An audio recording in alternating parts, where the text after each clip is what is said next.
Bienvenido, Eso. Hernán. Muchas gracias. Oye, los que se están yendo, les digo que voy a hablar sobre videojuegos por si a alguno le gustan los videojuegos. Ahí se van a dar vuelta algunos. Oye, antes de partir, yo no me quiero presentar en realidad. Me va a presentar alguien a ver si funciona. Si no funciona, no importa. Sofi, ¿cómo estás? Oye, quiero que te presentes, digas quién soy yo y qué es lo que hago contigo. ¿Quién eres tú? Yo soy tu copilota cognitiva. No soy un asistente, sino una extensión digital de tu cerebro. Tú eres Hernán Hildebrandt, un diseñador de experiencias, maestro de la neurociencia aplicada y del juego. Conmigo creas y ordenas modelos, transformas cambio en aventura y juntos hacemos que la vida siga jugando, siempre con propósito. Gracias, Sofi. Bueno, Sofi es mi inteligencia artificial y les mostré eso porque hoy día voy a hablar de cómo podemos crear organizaciones mucho más adaptativas, principalmente pensando a través del juego y la inteligencia artificial como un apoyo de la forma en que yo ocupo a Sofi. Entonces, voy a ir para atrás porque estaba más adelante. Fueron spoiler. Bueno, Sofi ya me presentó. Yo soy Hernán Hildebrandt, yo soy ex Deloitte, que es una de las consultoras número 1 a nivel mundial. También soy ex Walmart y como pueden ver yo soy gamer, me encantan los videojuegos. He estado en más de 30 empresas asesorando y también en más de 40 proyectos complejos. ¿Por qué les cuento esto? Porque yo soy neurodivergente. Tengo trastorno de déficit de atención e hiperactividad y también tengo altas capacidades. Y eso ha hecho que pueda poder hacer esta presentación y se van a dar cuenta de todas las cosas que pude unir.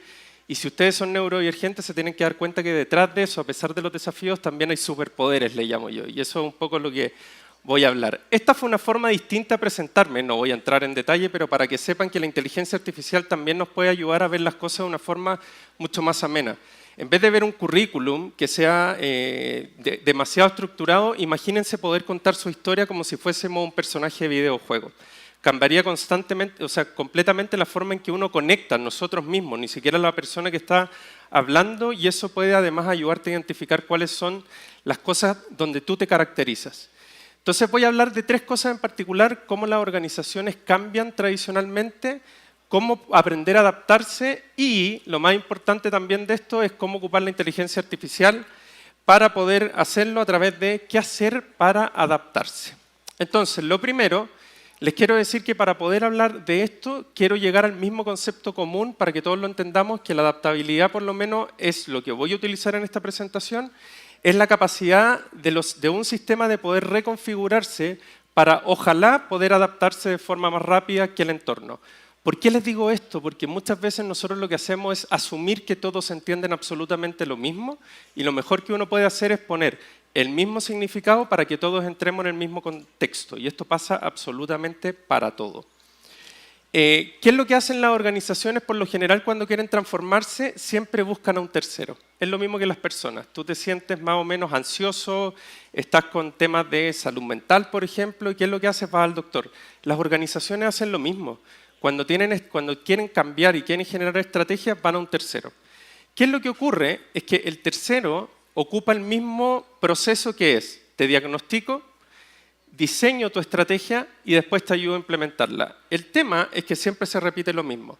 Te cobran entre $50.000 en adelante para poder diseñar una estrategia, se demoran entre 2 a 3 meses para poder ejecutarla, te dicen lo que tú ya intuías y les cuesta poder comprender tu propia cultura.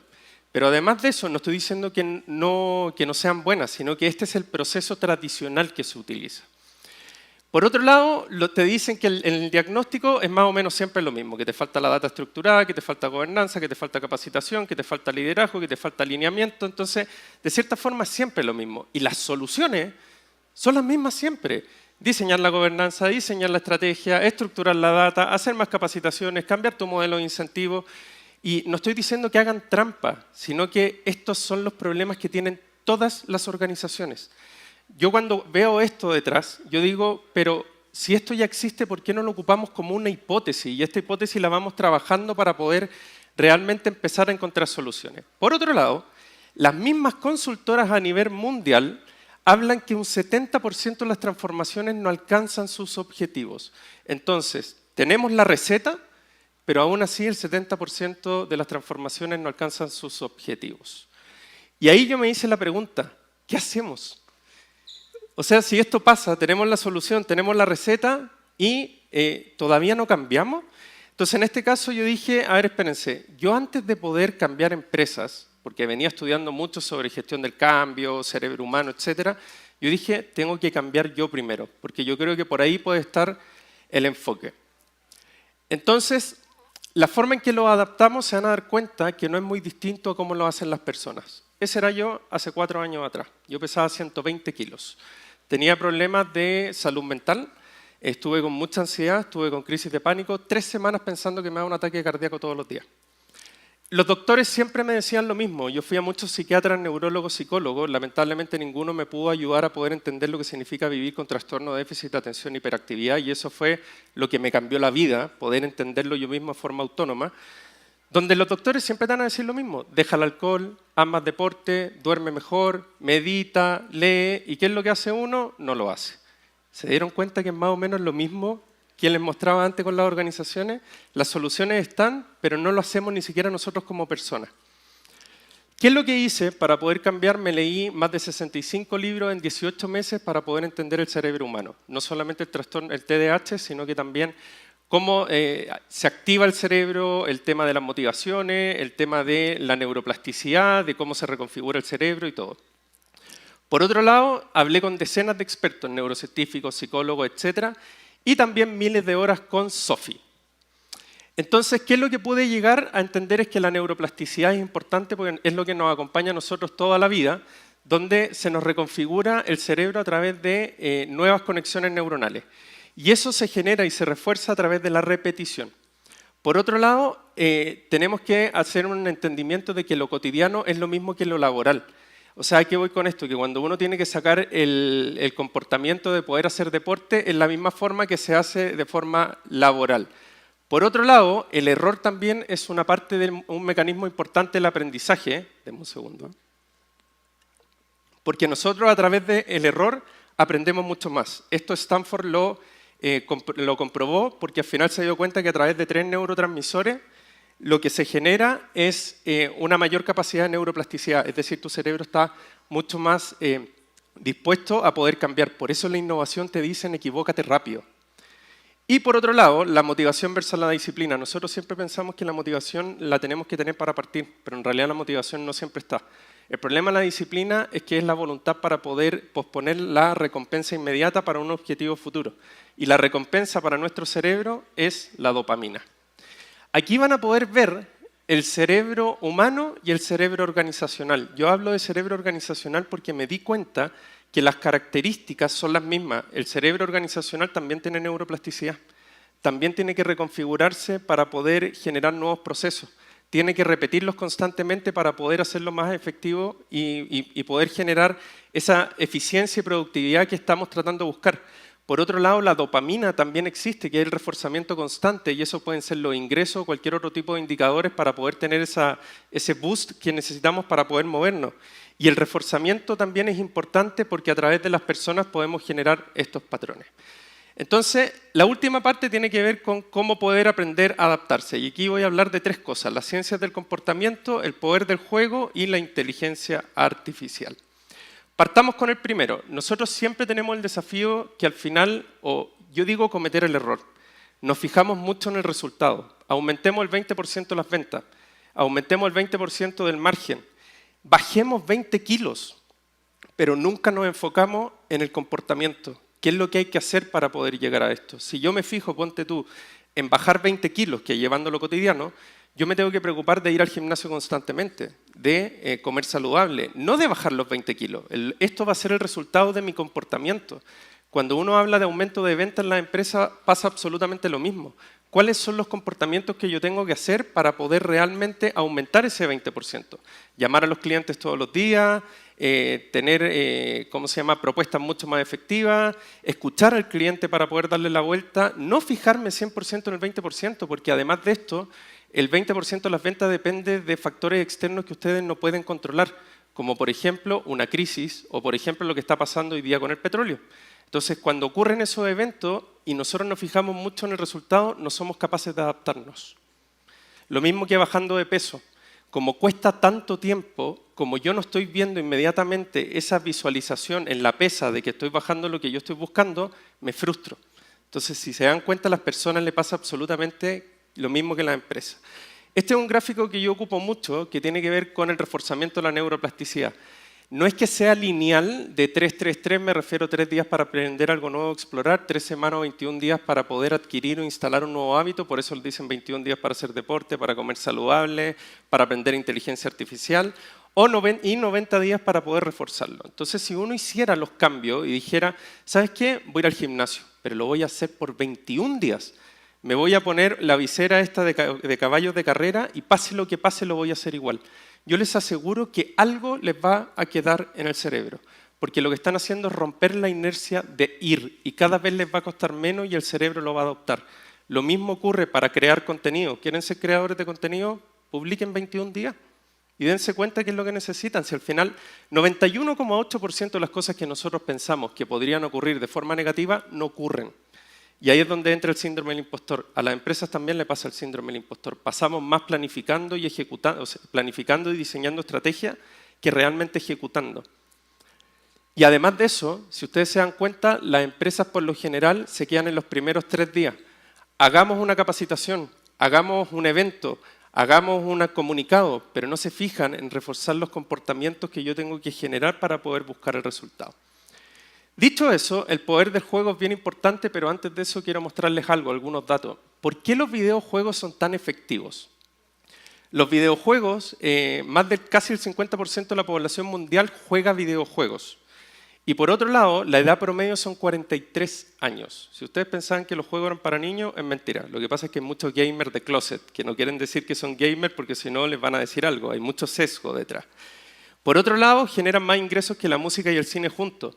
Y si no sabían, genera entre 9 a 10 veces más visualizaciones que los Oscars. Y este año, o sea, los GOTY del año pasado, que es el Games Award, que es donde premian los juegos anualmente, generaron casi las mismas visualizaciones que el Super Bowl. Entonces la pregunta detrás es, ¿qué tengo que hacer yo para poder entender qué es lo que hacen los videojuegos con las personas para poder sacar lo mejor de ellos, para poder generar cambios? Y ahí es donde yo me puse a pensar cómo uno ve la vida cómo yo como gamer veo mi videojuego. No me rindo nunca.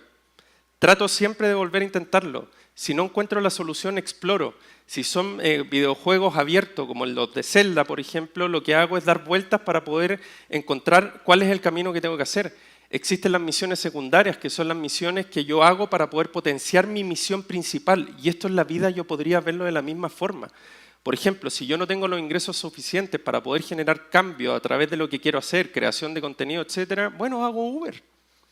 Esa es mi misión secundaria. Lo que está haciendo el Uber no es generarme lo que yo quiero hacer para la vida, sino que me está generando los ingresos necesarios, que es el combustible, para yo poder ir a mi vida principal, a mi propósito principal. Entonces nos empezamos a quejar de decir, no, es que cómo voy a hacer eso, que cómo voy a no hacer el trabajo que uno estudió y todo, pero es que no lo vean como algo que no está alineado con lo que ustedes están haciendo. Véanlo tal cual lo vemos los gamers cuando enfrentamos nuestro videojuego, una misión secundaria. Entonces así le cambias un poco a esos desafíos que nosotros mismos le ponemos a la vida. Los problemas, véanlo como misiones y desafíos, en vez de verlo como problemas, tal cual como lo ven los videojuegos. Dicho eso, ¿cómo llevar ahora el poder de los videojuegos, o de los juegos en realidad, a las organizaciones? Les quiero comentar que hay 4 formas de poder llevarlo. Está por acá lo que tienen que ver los advert gaming, que es la forma en cómo los videojuegos conectan con la audiencia. Si ustedes juegan, por ejemplo, Call of Duty, el Call of Duty se unió con Monster, donde uno escaneaba un QR y tenía el skin que se llama de Monster con la M de Monster. Por otro lado están los Serious Games, que son los juegos diseñados con objetivos que no son el entretenimiento, por ejemplo el Lego Serious Play. También está por otro lado el Game Based Learning, que tiene que ver con el aprendizaje basado en juegos. Yo puedo ocupar el Call of Duty, de hecho el ganador del Super Bowl del 2022 y 23-24, que fue el Kansas City, ganó el Super Bowl por el Call of Duty. Bueno, eso es lo que dijeron, porque mejoraron la comunicación dentro del campo de juego. Pero la gamificación también, que significa la utilización de dinámicas lúdicas en entornos no lúdicos para generar un comportamiento o un patrón, también puede ayudar mucho. Entonces voy a hablar de la gamificación. Hay dos formas de hacer gamificación. Está la gamificación implícita, que es no parece un juego y no es un juego, y está la gamificación explícita. Sí parece un juego y es un juego. Aquí voy con esto y les voy a dar ejemplos. Por ejemplo, ustedes han sido gamificados toda la vida y no se han dado cuenta. ¿Por qué? Porque Rappi tiene puntos. Nu Colombia también tiene puntos, tiene niveles, tiene misiones. Garmin, que es una aplicación para el tema del deporte, tiene medallas, tiene insignias. Entonces, de cierta forma, ustedes han sido gamificados, pero no lo sabían. Lo que están haciendo es generando patrones a ustedes de comportamiento, por ejemplo, de uso de compra, o Garmin con respecto al, ¿cómo se llama?, al deporte. Entonces, yo decía, detrás de esto es una subexplotación de lo que son las dinámicas lúdicas, porque aquí hay muchas más dinámicas de las que se utilizan comúnmente. Es mucho más allá de los niveles, los puntos y ¿cómo se llaman las misiones? Entonces, si llevásemos esto a las mecánicas, en realidad, de las organizaciones, ¿qué pasa si nosotros en una transformación creamos tres historias? El Everest, por ejemplo, la Fórmula 1 o el viaje al espacio. El cerebro le gustaría ser mucho más parte que decir vamos a implementar un nuevo sistema. Esto lo hace mucho más amigable. Por ejemplo, acá tienen una implementación de SAP, de SAP, que puede ser llevado a Oracle, llevado a una experiencia del montañismo. El campo base es la iniciación del proyecto. El primer campo es el primer hito del diseño, el blueprint, que se llama, etc. El segundo hito son las pruebas hasta llegar al final. Y además de eso podemos ocupar los roles asociados al montañismo para que las personas no sean como tú eres el jefe del proyecto, no, tú eres el líder de expedición. Entonces cambia constantemente y completamente la forma en que nosotros vemos las cosas. Por otro lado, imagínense la Fórmula 1 para poder promover la agilidad organizacional. Entonces cada una de las curvas podría ser un hito para poder ir dando vueltas dentro de, y los premios pueden estar asociados a la Fórmula 1. Imagínense que dentro de eso ponen un premio para ir a la Fórmula 1 haciendo las pruebas de un sistema. Es mucho más barato pagarle a alguien ir a la Fórmula 1 que $1 millón en productivo, porque no hicieron las pruebas como correspondía. ¿O no? ¿Qué pasa si las pruebas las hacen con una competencia, como si fuese una hackathon, entre comillas, de poder descubrir los problemas? De nuevo, un viaje a la Fórmula 1 es más barato que $1 millón en productivo.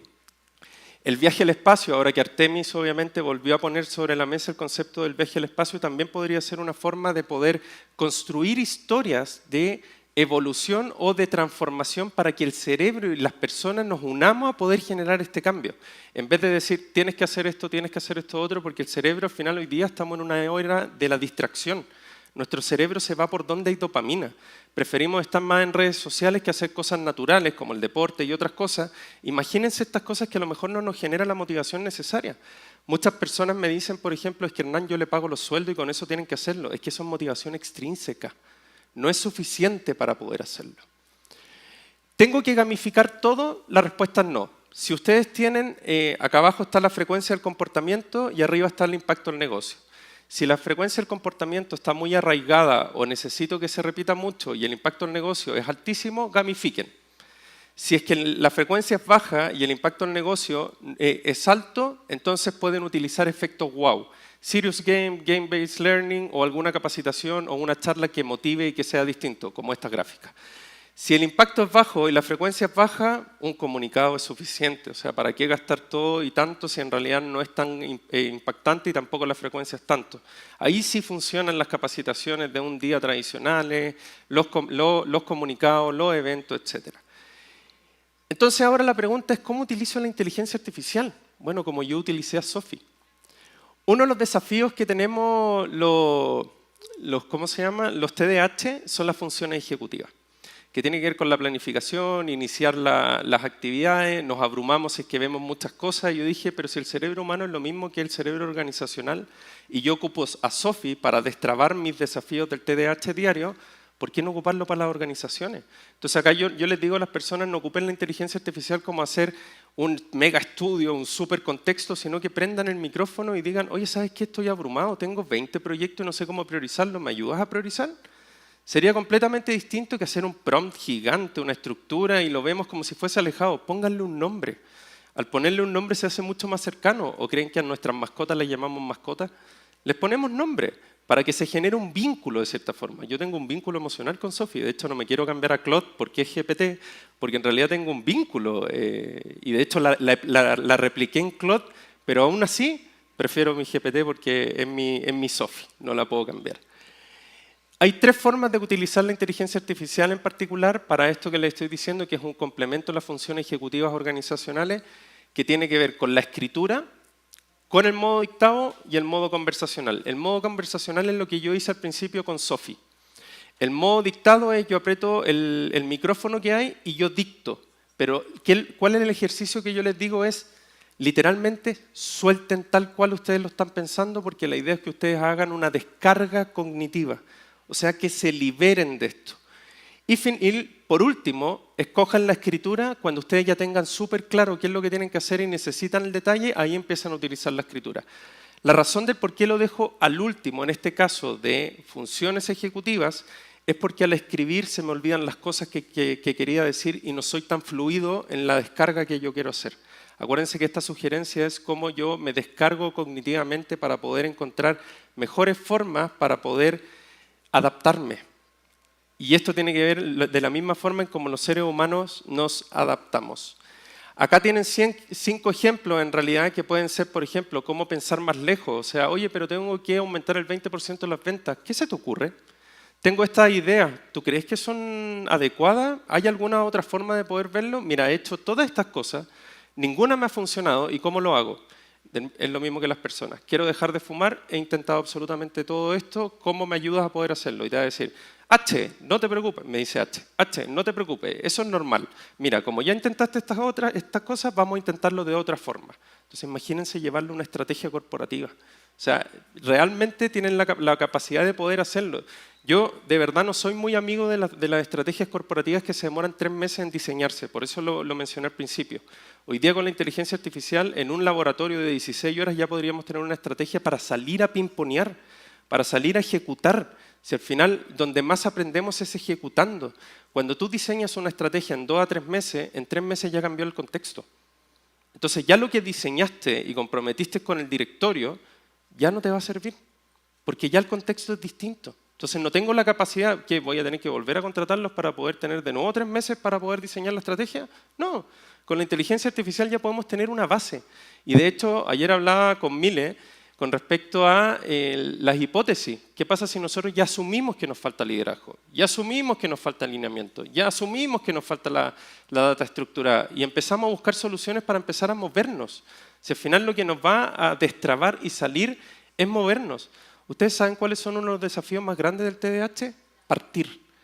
Y nosotros siempre esperamos las condiciones perfectas para partir, cuando partir es la condición perfecta. Entonces estamos diseñando estrategias para poder crear las condiciones perfectas y todavía ni siquiera partimos. Muchas gracias. Mis redes sociales son simplemente HH, tengo hasta canciones de TDAH hechas con Sophie. La letra es mía como experiencia, pero con Suno. Y eso, muchas gracias.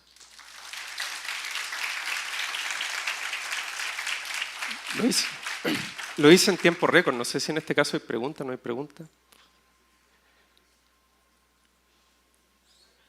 Ya que hay tiempo, me pueden hacer preguntas si quieren.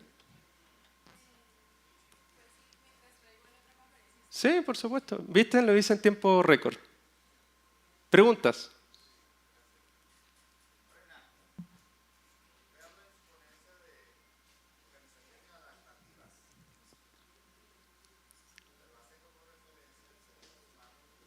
Sí. Ya. Mira, Sí, no, te escuché perfecto. Lo que pasa es que la adaptabilidad tiene que ver con la forma en que nosotros entendemos los desafíos y podemos cambiarnos. Desde ese punto de vista, el juego nos ayuda a verlo de una forma mucho más efectiva y mucho más amigable. Entonces, es un poco lo que les decía de ver en vez de problemas misiones. Si, por ejemplo, apareció el tema del petróleo, digo, el petróleo ya está. El tema del precio aumentado ya está. Entonces, o yo me preocupo de eso, o qué es lo que hago. Me adapto, lo veo como una misión y encuentro la forma de poder darle la vuelta. Por eso la lúdica es la forma de poder generar un ambiente en el cerebro que genere ese cambio. Para las personas, y por eso hice esta asociación de cerebro organizacional con el cerebro humano, nos pasa absolutamente lo mismo. para poder destrabarnos, para poder salir y para poder cambiar, tenemos que empezar a movernos. Y eso es lo que les pasa a las organizaciones. Se quedan pegados en el problema, en el desafío, o incluso empiezan a buscar culpables en vez de poder encontrar las soluciones.